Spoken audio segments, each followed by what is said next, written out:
Halo semuanya, saya Anang Premudi dari kelas Teknik Industri A dengan NIM 31602200008. Kali ini kita akan belajar mengenai apa itu krisis ekonomi. Materi kuliah saya kali ini dengan dosen pengampu Dr. Andes Haji Bejo Santoso, MT PhD. Oke, baik, tidak menunggu lama lagi, mari kita simak penjelasan saya pada berikut ini. Dengan kelompok saya, kelompok 6, tentang materi krisis ekonomi. Ini ada beberapa anggota saya, ada Faisal, Aprilia Nurafin, dan Abni Dirahma. Jadi ini adalah contoh gambar dari krisis ekonomi dari detik.com. Kita lanjut. Ini adalah contoh dari krisis ekonomi yang ada di Indonesia. Indonesia tercatat mengalami krisis pada tahun 1998 dan 2008. Apa saja perbedaannya? Yang pertama, pada tahun 1998, krisis moneter ditandai dengan nilai tukar rupiah terhadap nilai dolar yang melonjak drastis dari 2.500 menjadi 15.000 rupiah. IHSG terjun bebas menjadi 64% dari level tertingginya jika 736. Dan pada tahun 2008 ada peristiwa epicentrum krisis di Amerika Serikat akibat kegagalan program hipotek atau subprime mortgage. Dan juga Republik Indonesia sebagai mitra Amerika Serikat turut terdampak. Rupiah mengenai terdepresiasi 30,9%. Baik, itu ada beberapa contoh dari krisis ekonomi yang ada di Indonesia. Lanjut. Pengertian dari krisis ekonomi. Krisis ekonomi sebagai suatu situasi yang genting dan gawat mengenai suatu kejadian atau peristiwa-peristiwa yang menyangkut kehidupan. Dan pengertian krisis ekonomi secara sederhana dapat diartikan suatu kondisi di mana sebuah negara yang pemerintahnya tidak dipercaya lagi oleh rakyatnya, khususnya adalah masalah finansial. Rakyat tidak mau lagi menyimpan uang di bank-bank yang ada, sehingga bank-bank mengalami kesulitan uang tunai. Jika itu terjadi, maka bank sentral akan mencairkan asetnya untuk menalangi semua bank-bank itu. Setelah itu, maka harga naik seiring dengan banyaknya uang tunai di masyarakat akibat bank kelebihan uang tunai. Jika keadaan itu terjadi, maka negara memasuki masa krisis. Negara tidak mampu membayar hutangnya sehingga hutangnya sudah jauh di atas PDB-nya. Maksudnya yaitu, jika suatu negara mempunyai hutang terhadap negara lain dan bunga dari hutang tersebut semakin bertambah setiap setahunnya, tetapi pendapatan negara tersebut tidak mengalami pertambahan akibat krisis dari ekonomi, sehingga membuat negara tersebut mengalami kesulitan untuk membayar hutang-hutangnya. Kesimpulannya, bahwa krisis ekonomi adalah suatu peristiwa yang genting dan penuh dengan kemelut tentang tatanan kehidupan perekonomian suatu negara yang merupakan faktor dasar bidang kemanusiaan yang bersifat material. Selanjutnya, sini adalah faktor-faktor penyebab dari krisis ekonomi di suatu negara. Yang pertama adalah nilai tukar rupiah.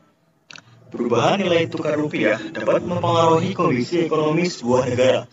Ini dikarenakan para pengusaha yang selalu berinteraksi, ekspor dan impor akan mengalami kerugian karena krisis yang terjadi. Tentunya, perubahan nilai tukar tersebut dipengaruhi oleh beberapa faktor internal di negara adik kuasa, yaitu Amerika. Tentunya, ini berpengaruh ke negara lain, bukan hanya negara berkembang seperti Amerika. Maksudnya, negara berkembang seperti Indonesia atau Malaysia yang lain. Yang kedua adalah gejolak politik. Seperti yang pernah terjadi di Indonesia, gejolak politik ketika mantan Presiden Soeharto dilengsarkan, dampaknya pun cukup luas, sehingga membuat sebagian investor asing hampir tidak percaya kembali untuk menanamkan modalnya di Indonesia. Ini dikarenakan kondisi Indonesia saat itu sedang tidak kondusif. Yang ketiga, adanya oknum. Oknum yang dimaksud di sini tidak hanya oknum penjahat saja, namun juga oknum yang terbiasa menimbun bahan pokok seperti tabung gas 3 kilo dan sejenisnya. Sehingga dengan kelangkaan tersebut, harga menjadi naik dan oknum tersebut mengambil keuntungan dengan menjual tabung gas 3 kilo yang sudah diisi dengan harga yang lebih mahal dari yang biasanya. Yang keempat, demonstrasi. Mungkin sebagian masyarakat yang melakukan orasi untuk menyalurkan aspirasinya memang baik. Namun, jika orasi dengan cara melakukan demonstrasi disertai anarkis tidaklah etis. Ini dikarenakan peristiwa tersebut dapat mempengaruhi gejolak ekonomi negara tersebut. Yang terakhir adalah tindak kriminalitas. Banyaknya tindak kriminalitas yang terjadi dapat membuat kondisi tidak kondusif, khususnya bagi investor asing untuk menanamkan modal asing di negara tersebut. Untuk itulah, kesatuan polisi di dalam sebuah negara berperan penting dalam menjaga stabilitas keamanan negara. Selanjutnya, kita memasuki pengertian resesi ekonomi. Tadi kan ada krisis ekonomi. Nah, sekarang kita menjelaskan pengertian tentang resesi ekonomi. Apa sih resesi ekonomi itu? Resesi diartikan sebagai kondisi di mana produk domestik bruto atau PDB mengalami penurunan atau pertumbuhan ekonomi real bernilai negatif selama 2 kuartal secara berturut-turut atau lebih dari 1 tahun. Sesuai dengan namanya yang berarti kelesuan atau kemerosotan, resesi mengakibatkan penurunan secara stimulan pada setiap aktivitas di sektor ekonomi, seperti dalam hal lapangan kerja, investasi, dan juga keuntungan perusahaan. Terjadinya resesi ekonomi menimbulkan efek domino pada masing-masing kegiatan ekonomi tersebut. Ketika investasi mengalami penurunan, maka tingkat produksi atas produk atau komoditas juga akan menurun. Di sini ada ciri-ciri terjadinya resesi ekonomi. Yang pertama, pertumbuhan ekonomi yang negatif. Resesi ekonomi dapat terjadi saat pertumbuhan ekonomi di suatu negara berlangsung secara negatif hingga pada angka 2 kuartal berturut-turut. Yang kedua, produksi dan konsumsi yang tidak seimbang. Yang ketiga, yaitu menurunnya lapangan kerja. Selanjutnya, ada beberapa faktor-faktor yang terjadinya resesi ekonomi. Resesi dapat disebabkan oleh banyak hal, mulai dari guncangan ekonomi mendadak hingga inflasi yang tidak terkendali. Mengutip Forbes Advisor, guncangan ekonomi mendadak yang menjadi faktor pendorong utama terjadinya resesi dicontohkan dengan terjadinya pandemi COVID-19. Indonesia sebenarnya hanya korban dari resesi yang mengguncang Amerika sebagai raksasa dunia. Oke, langsung saja kita memasuki faktornya, yaitu teori pertumbuhan klasik. Menurut pandangan ahli ekonomi klasik, ada 4 faktor yang mempengaruhi pertumbuhan ekonomi, yaitu jumlah penduduk dan jumlah stok barang modal, luas tanah, kekayaan alam, serta tingkat teknologi yang digunakan. Penyebab resesi ekonomi yang pertama adalah utang yang berlebihan, yang kedua terlalu banyak inflasi, yang ketiga guncangan ekonomi secara mendadak, yang keempat terlalu banyak deflasi, dan kelima perubahan teknologi. Penyebab dan dampak krisis ekonomi. Beberapa bulan belakangan ini, masyarakat ramai memperbincangkan keadaan ekonomi di beberapa negara karena adanya pandemi COVID. Beberapa negara di dunia rentan mengalami krisis ekonomi akibat pandemi. Pandemi yang terjadi secara global menyebabkan laju pertumbuhan ekonomi menjadi macet, sehingga mudah terkena krisis ekonomi. Apa sih itu krisis ekonomi, penyebab dan dampaknya bagi negara? Nah, ini adalah contoh gambaran dari krisis ekonomi yang diakibatkan oleh COVID-19 pada pandemi kemarin. Krisis ekonomi adalah transisi dan tajam di mana terjadi penurunan siklus bisnis dan secara umum memperlambat kegiatan perekonomian. Negara yang mengalami keadaan ini akan mengalami beberapa gejala. Antaranya adalah mengalami penurunan kemampuan belanja pemerintah, jumlah pengangguran melebihi 50% dari jumlah tenaga kerja, penurunan konsumsi, kenaikan bahan pokok, penurunan nilai tukar, penurunan PDB, harga properti, saham anjlok, dan lain sebagainya. Oke, langsung aja kita masuk dalam penyebab krisis ekonomi. Krisis ekonomi dapat disebabkan karena berbagai hal, merangkum dari berbagai sumber. Berikut beberapa di antara penyebabnya. Yang pertama adalah hiperinflasi. Saat negara mengalami inflasi, sudah seharusnya pemerintah berusaha mengatasinya dengan baik. Jika tidak, inflasi yang berlangsung terlalu lama akan merugikan rakyat serta negara. Bila sudah terlalu lama, keadaan ini akan berlanjut menjadi hiperinflasi. Biasanya, ini terjadi saat pemerintah mencetak uang secara berlebih. Akibatnya, harga komoditas dan jasa akan naik secara bertahap. Lalu pemerintah bisa kehilangan kendali atas kenaikan harga. Ketika pemerintah menaikkan suku bunga untuk mulai percepatan inflasi, kondisi ini akhirnya mengarah pada hiperinflasi. Yang kedua, utang negara yang berlebihan. Penyebab selanjutnya adalah karena terlalu banyak beban utang negara sehingga kesulitan membayarnya. Akan sama seperti perusahaan ketika memiliki terlalu banyak hutang dan tidak mampu membayarnya, maka dipastikan akan segera bangkrut. Yang ketiga adalah jatuhnya pasar saham. Pasar saham bisa mengalami kejatuhan yang disebabkan karena hilangnya kepercayaan investor di pasar. Akibatnya, harga saham pun mengalami penurunan yang dramatis. Jika kehancuran pasar saham terjadi, maka akan tercipta pasar beruang. Ini terjadi jika harga turun 20% atau lebih dari titik tertinggi untuk mencapai titik terendah baru. Hal ini dapat menguras modal bisnis. Bila kenaikan harga saham terjadi secara berkepanjangan, maka akan terjadi crash atau rasio perolehan harga melebihi rata-rata jangka panjang. Selain itu, dapat terjadi penggunaan utang margin dalam jumlah berlebihan oleh pelaku pasar. Ada yang keempat, stagflasi. Stagflasi akan dirasakan oleh suatu negara jika sudah mengalami tingkat inflasi yang tinggi, sekaligus perekonomiannya tumbuh dengan lambat.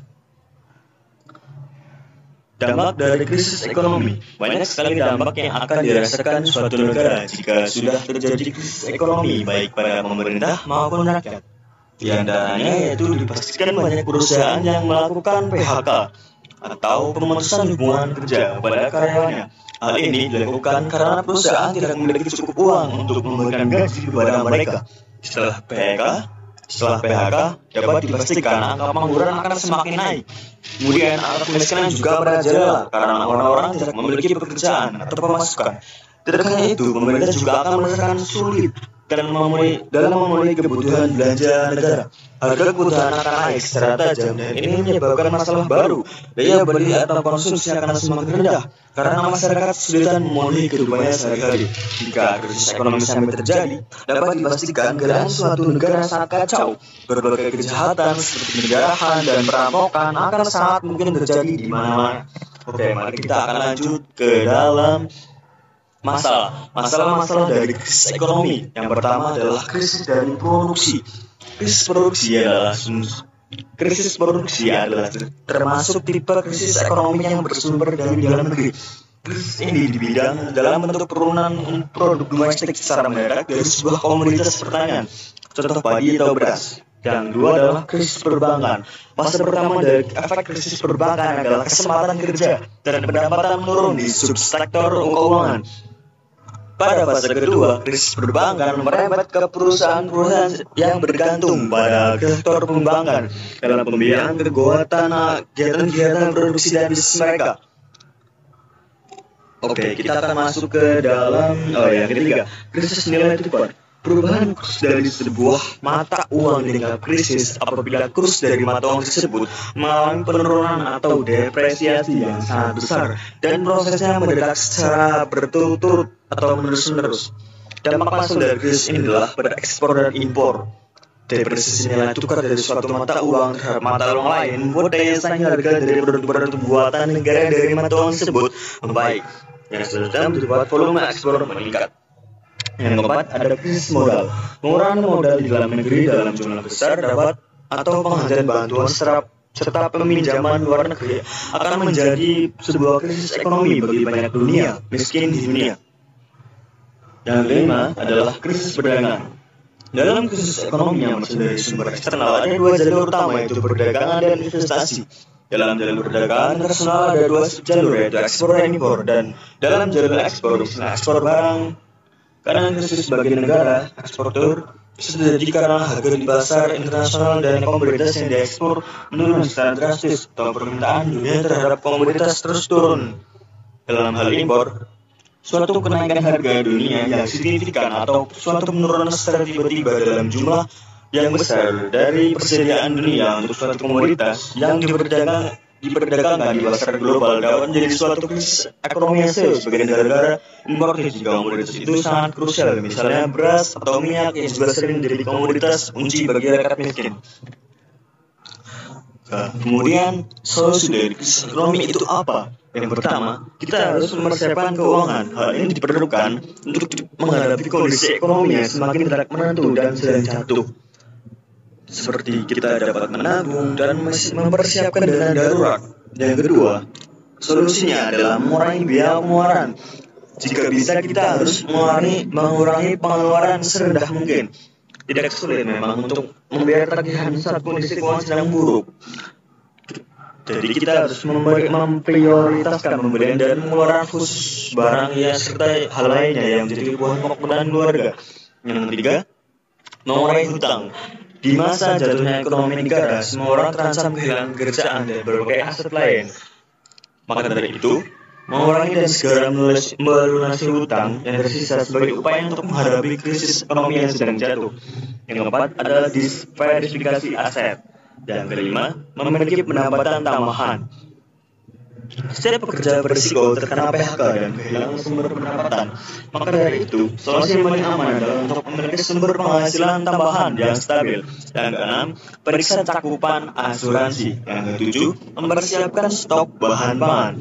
Kolaps ekonomi yang sering terjadi karena adanya kelangkaan bahan pokok pangan. Walaupun kesediaan harga bahan pangan akan menjadi sangat mahal untuk menyiasatinya bisa menyimpan stok makanan dunia. Tidak gampang musuh sebelum ekonomi negara benar-benar jatuh. Dan tadi kan sebelumnya solusi krisis dari diri sendiri, dari rakyat. Dan ini adalah solusi krisis ekonomi dari pemerintah. Yang pertama dalam menghadapi krisis, pemerintah akan mengukur rasa optimasi dan saling bekerjasama sehingga bisa tetap menjaga kepercayaan dari masyarakat. Yang kedua ada pertumbuhan ekonomi harus diperankan. Yang ketiga optimalisasi APBN. Optimalisasi APBN terus memacu pertumbuhan dengan tetap memperhatikan social safety net atau untuk kepentingan infrastruktur, alokasi penanganan kemiskinan, ketersediaan listrik, bahan pangan dan lain-lain. Yang keempat, ajarkan para kalangan dunia usaha untuk tetap mendorong sektor real dapat bergerak supaya pajak penerimaan negara dan tenaga kerja dapat terjaga.